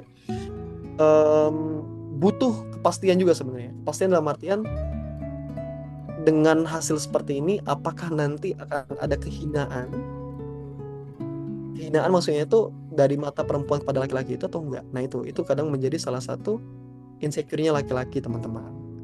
Dan realnya emang ada kayak gitu. Cuman memang pelan-pelan ini harus dikomunikasikan. Jadi semuanya clear. Oke. Ada lagi? Rekan-rekan? Itu sih. Jadi kalau aku sendiri berprinsip bahwasanya si perempuan itu harus bisa memaksimalkan potensi dirinya. Gimana Kak uangnya? Kan aku kan sering diskusi ya sama teman-teman ya yang lain ya, sama teman-teman cowok dan lain yang sudah menikah dan lain. Kalau menurutku dari aku muda ini sih teman-teman. Dari aku muda ini berikhtiar untuk mencari sesuatu yang value-value yang halal teman-teman, atau nilai halal. Makanya saat ini kan aku bekerjanya bukan cuma satu, tapi aku kerja freelance yang lain demi mencapai pride ekonomi kayak gitu. Cuman ya nggak semuanya harus nurut kayak aku ya, karena itu kan mengorbankan banyak hal ya. Mungkin mengorbankan tentang kesehatan dan lain-lain. Tapi kenapa aku mau berbanyak agenda? Supaya aku terhindar dari hal-hal yang ini teman-teman, soal yang kayak kesepian tadi dan yang lain kayak gitu. Aja sih. Sama juga biar nabung ya, bisa nabung dan lain kan. Jadi pure tidak memberatkan orang tua kayak gitu. Itu sih kalau dari aku ya teman-teman ya. Karena perempuan itu sayang sekali kalau dibataskan mimpinya ya teman-teman. Dalam artian mungkin si perempuan punya potensi yang besar. Nah harusnya si laki-laki juga bisa memetakan potensi. Laki-laki itu leader ya. Kalau dia selama bekerja dia pernah pernah mengambil kesempatan untuk jadi leader, harusnya dia bisa memetakan juga potensi istrinya. Harusnya, teman-teman, porsinya itu harusnya bisa dipetakan. Karena apa? Keluarga ini kan dibentuk oleh dua orang ya. Maksudnya itu pasangan ya. Nah, keluarga ini ingin dimaksimalkan dengan potensi yang ada. Potensi itu dapat dari mana ya? Dari suaminya, dari istrinya, kayak gitu. Nah, potensi ini yang harus dimaksimalkan keduanya. Supaya apa? Supaya menjadi rumah tangga yang berkualitas. Rumah tangga yang tentunya melibatkan segala sesuatunya karena Allah. Melibatkan sesuatunya itu karena memang takdirnya Allah. Ya. Melibatkan sesuatu itu karena memang kehendaknya Allah. Itu teman-teman. Makanya laki-laki dan perempuan itu wajib banget belajar. Belajar itu nggak dibatasi dengan soal ini, umur teman-teman. Tapi belajar itu sumber hidup. Makanya harus sama-sama belajar. Gitu. Sama-sama sering-sering datang-datang belajar di kajian. Sering-sering diskusi-diskusi yang bermanfaat. Supaya apa? Pola pikir kita itu berkembang kayak gitu. Cara kita berpikir itu nggak sempit. Ya nggak? Supaya omongan patriarki itu nggak muncul di kehidupan kita kayak gitu. Gitu. Termasuk perempuan juga harus paham bahwasanya hakikatnya adalah sebagai seorang makmum, tapi juga bisa mendukung suami. Karena kan suami itu bukan robot yang 100% benar, teman-teman. Ya enggak? Makanya hubungan yang sehat itu yang aku lihat ya dari beberapa mentorku yang dia menikah yang Masya Allah tabarakallah keluarga yang dibawa ya. Ya misalnya contoh, ada salah satu ikhwan lah, katingku, dia menikah dengan katingku juga kayak gitu. Nah, selama dia masa pemetaan, itu ternyata potensi istrinya jauh lebih kuat. Misal contoh, istrinya lebih banyak menjadi narasumber, istrinya lebih punya banyak ide yang luar biasa, kemudian istrinya lebih ke eksekutor. Nah, suami juga sama sebenarnya. Tapi di posisi ini harus ada saling mendukung. Nah, yang dia pilih adalah dia mendukung mimpi istrinya, dia mempercayai mimpi istrinya, dan alhamdulillah dari mempercaya itu, dari berjuang bersama, istrinya mendapat potensi yang luar biasa, maksimal. Namanya aku sebut aja ya, karena ini Kak Tria sama Kak Siswandi gitu. Salah satu katingku di Beasiswa Aktivis Nusantara. Mereka tuh luar biasa sekali, sampai mereka membuat namanya Happiness Family ya. Wadah yang menampung anak-anak yang memang kesulitan dalam hal biaya kuliah. Di apa didistribusiin, kemudian dia punya platform ya, dia bisa nginfluence orang-orang gitu, membuka open donasi sehingga orang-orang tuh banyak tahu bahwasanya oh di sini banyak nih anak-anak yang membutuhkan beasiswa kayak gitu loh, agar kuliahnya tetap jalan. Nah, jadi keluarga yang dibawa adalah keluarga yang sosial, keluarga yang berdampak pada umat kayak gitu, tapi tidak meninggalkan hak-hak untuk anaknya. Nah, itu luar biasa sekali kuliah perjalanannya, Masya Allah, tabarakallah. Itu belum tentu semua laki-laki itu mau dan bisa kayak gitu. Itu sih, teman-teman. Oke, apakah ada pertanyaan lagi? Kita tinggal 8 menit ya, supaya nggak kemalaman, teman-teman juga akan sahur. Gitu ya, teman-teman, jaga kesehatannya dan jangan terlalu memporsir diri ya, karena kayaknya ini lagi musim sakit ya. Aku juga semingguan sakit. Sakitnya itu biasanya aku kan kalau sakit itu sehari ya, besoknya sembuh dengan jadi itu ya, aku mengkonsumsi paracetamol. Karena kan misal contoh, hari ini aku sakit, besok aku tuh jadi di IC acara apa kayak gitu. Nah, jadi aku coba ikhtiar di bagian paracetamol. Alhamdulillah dengan tambahan istirahat besoknya udah mulai oke. Meskipun nanti kalau aku porsir banget besoknya lagi sakit, jangan diikuti teman-teman ya. Itu tergantung kondisi teman-teman semua. Iya betul. Itu aja aku kalau aku baca ya Masya Allah tabarakallah itu. Makanya aku kadang kadang mereka itu menyemangatiku pribadi ya, karena kan aku adik juniornya ya, meskipun mereka Solo aku Palembang gitu kan, tapi ya nasihat dari mereka itu cukup luar biasa sih. Membangun paradigma pemikiranku gitu kan, bahwasanya keluarga yang idealis atau bermanfaat itu nggak melulu kayak orang lain kayak gitu, tapi bagaimana cara kita membawa kapal ini dalam pelayaran yang penuh arah, dan tentunya kesepakatan bersama kayak gitu. Meskipun tadi laki-laki itu pemimpinnya para perempuan, tapi laki-laki itu nggak semuanya selalu benar. Laki-laki itu kadang harus dikuatkan dengan pemikiran, laki-laki itu kadang harus diberikan masukan, laki-laki itu kadang harus dikuatkan ketika dia jatuh. Begitupun perempuan sama. Laki-laki juga harus peka dengan perempuan, laki-laki juga harus paham bahwasanya hakikatnya perempuan itu diperhatikan, laki-laki juga harus paham bahwasanya eh, perempuan itu nggak sekuat laki-laki dalam hal fisik kayak gitu. Itu jadi koridor setara yang dimaksud ini antara laki dan perempuan bukan soal jenis pekerjaannya, maksudku bukan soal jenis fisiknya, tapi potensi kemampuan yang memang sudah Allah takdirkan untuk laki-laki dan perempuan. Itu kesetaraan gender yang menurutku dan di dalam Islam itu sesuai. Karena nggak mungkin kan misalnya laki-laki itu harus bisa kerja kuli, ya perempuan harus bisa kerja kuli, nggak kayak itu kesetaraan. Tapi bagaimana kesetaraan itu ditimbulkan dari pemaksimalan potensi. Itu sih. Oke, kita tinggal 5 menit lagi ya teman-teman ya. Semoga teman-teman gak bosan ya di kegiatan ini. Iya, sebenarnya aku tuh lama di MUBA. Aku tuh lama di Sekayu ya. Cuman memang ada rumah orang tua juga di Palembang gitu teman-teman. Gitu. Jadi kalau teman-teman ketemu dengan aku di ngisi-ngisi acara lain ya, nggak apa-apa disapa. Tapi kadang maaf kalau aku kadang lupa nama ya. Kadang aku, apalagi misal aku nggak pakai kacamata ya. Aku sering banget nggak pakai kacamata teman-teman. Biar apa? Biar aku tuh kalau ikhtiarku ya, kenapa aku nggak pakai kacamata? Biar aku tuh nggak subjektif ke orang, gitu teman-teman. Jadi ya udah dengan minusnya mataku gitu kan, ya udah aku menjelaskan sesuai dengan objeknya apa, gitu. Bukan siapa orangnya, gitu aja sih. Quotes yang dalam fisik laki-laki melindungi perempuan, tapi dalam spiritual perempuanlah yang melindungi laki-laki. Oke, kalau konteksnya ini ya fisik dan spiritual ya. Sebenarnya spiritual pun laki-laki bisa melindungi perempuan kok, kayak gitu. Tapi soal fisik, kadang ada laki-laki juga fisiknya kuat di berbagai hal, ada juga nggak kuat kan. Jadi sebenarnya keduanya itu mengisi-isi. Ada benernya, ada juga sama-sama bisa mengisi kan soal ini. Nah, ngomongin soal doa ya, doa perempuan itu menguatkan laki-laki ya teman-teman ya.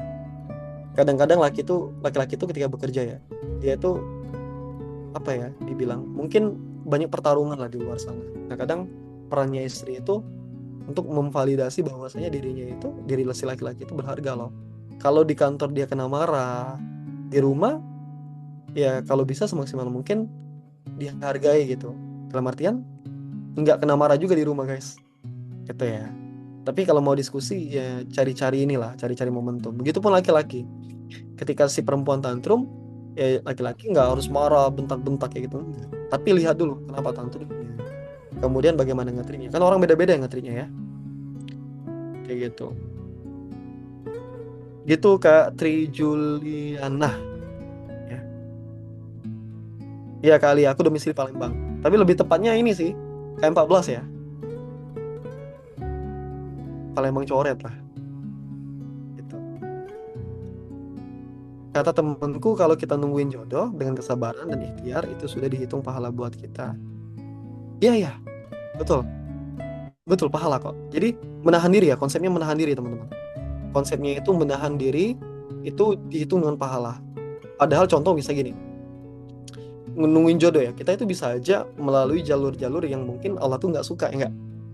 Kita confess aja langsung, terus kita tanya, mau nggak jadi cewekku gitu. Nah, itu udah minus-minus tuh, pahalanya kurang terus. Tapi ketika kita bersabar, ketika kita meyakini bahwasanya jodoh itu akan ketemu. Jodoh itu bukan cuma pasangan teman-teman, ingat ya. Jodoh itu juga bisa maut, gitu. Tergantung nanti kehendak Allah seperti apa. Apakah kita akan berjodoh dengan hambanya atau malah kita akan berjodoh dengan maut, gitu. Jadi Allahu a'lam bishawab soal itu. Tapi yang paling penting adalah pemantasan diri. Terus sekali lagi balik lagi ya, bahwasanya pemantasan diri itu adalah hal yang utama untuk menyebut jodoh ya. Kalau konteksnya jodoh teman-teman ya, pemantasan diri. Kalau teman-teman memantaskan diri, insya Allah Allah kasih dengan orang yang sekufu atau yang bisa memenuhi teman-teman. Nah, mungkin sebelum menutup ya, aku ingin ngekaitkan satu cerita ya. Ini adik tingkatku yang Allah uji dengan pernikahannya teman-teman. Padahal ini aku cerita sedikit ya. Adik tingkatku nih akhwat sebenarnya kan. Kenal itu di organisasi. Beliau ini secara finansial luar biasa karena punya usaha dan lain, kerja kerasnya luar biasa. Kemudian dalam soal agama, dia selalu belajar dan lain.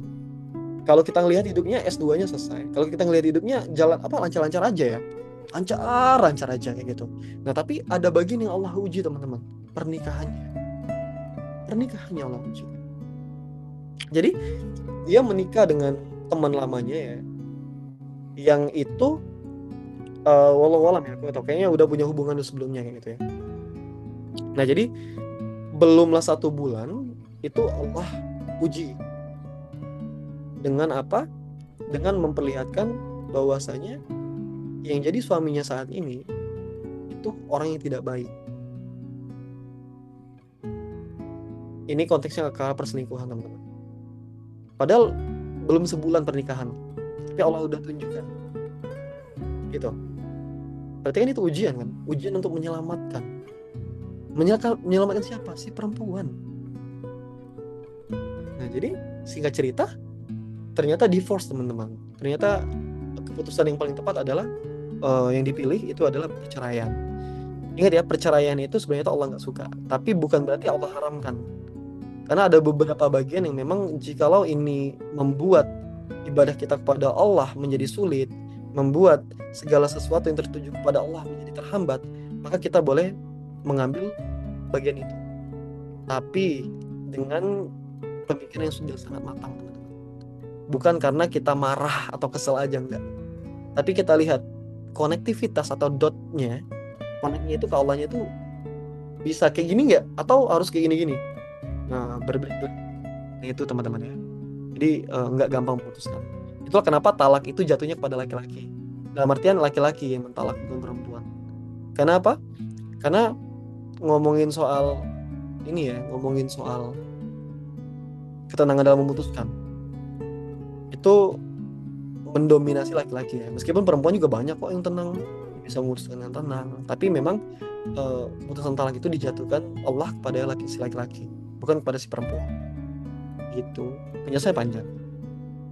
Nah, jadi sudah bercerai ya, dan tapi ini bentuk nikmat Allah ya. Ujian itu adalah sebuah nikmat. Nah, setelah beliau menyelesaikan masa idahnya, kemudian juga beliau pulihkan dirinya kayak gitu, dia kan tetap punya murabbi ya. Allah hadirkan satu laki-laki yang baik, insyaallah tabarakallah.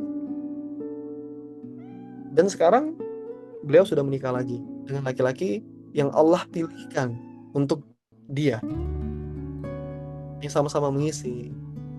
Dan ya masya Allah, itulah aku udah nggak ngikutin lagi ya, karena itu rumah tangga orang gitu kan.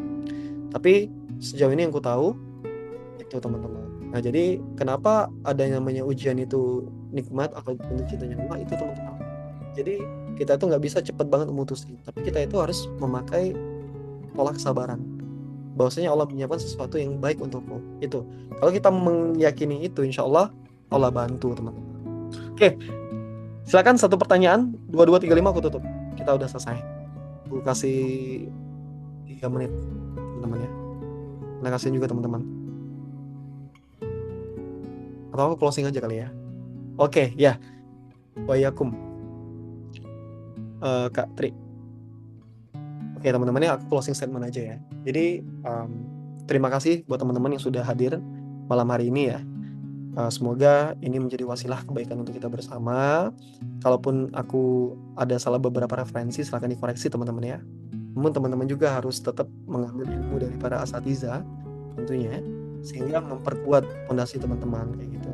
Nah kalaupun pada hari ini teman-teman Allah uji dengan kesepian, Allah uji dengan kesempitan harta, Allah uji dengan keluarga, Allah uji dengan banyak hal, yakinlah teman-teman bahwasanya ujian itu akan menjadi sebuah nikmat atau menjadi cintanya Allah ketika teman-teman bersabar dan perlahan untuk melewati ujian tersebut. Teman-teman nggak kuat, ngadunya sama Allah. Capek banget, ngadunya sama Allah. Apalagi aku rasanya nggak pengen hidup, ngadunya sama Allah. Ketika kita mengadukan semua permasalahan kita kepada Allah, insya Allah Allah akan bantu.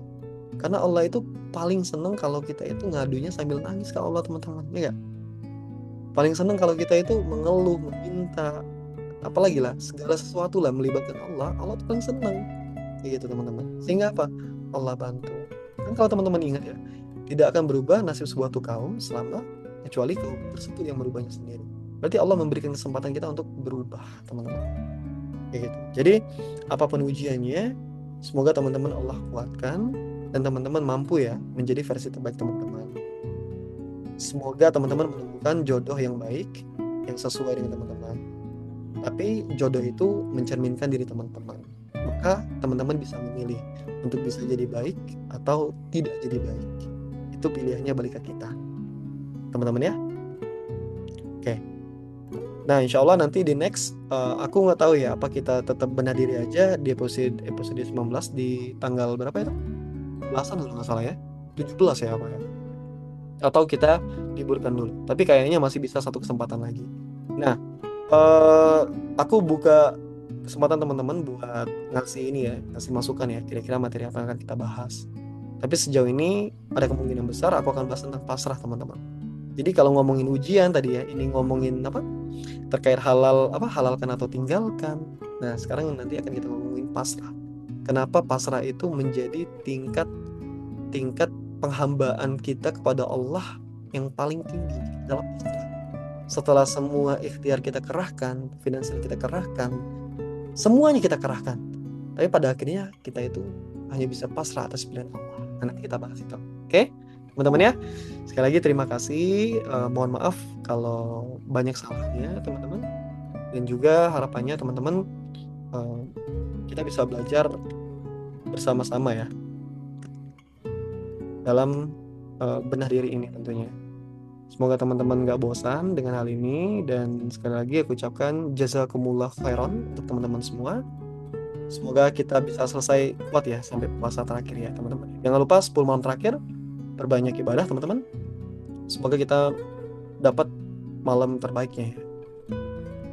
Terima kasih. Aku akhiri dengan doa kafaratul majelis teman-teman ya. Subhanakallah bihamdika asyhadu alla ilaha illa anta astaghfiruka wa atubu ilaik, teman-teman.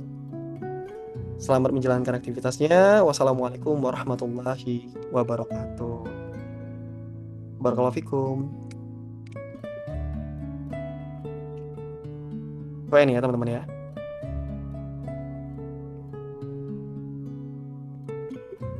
Bismillah.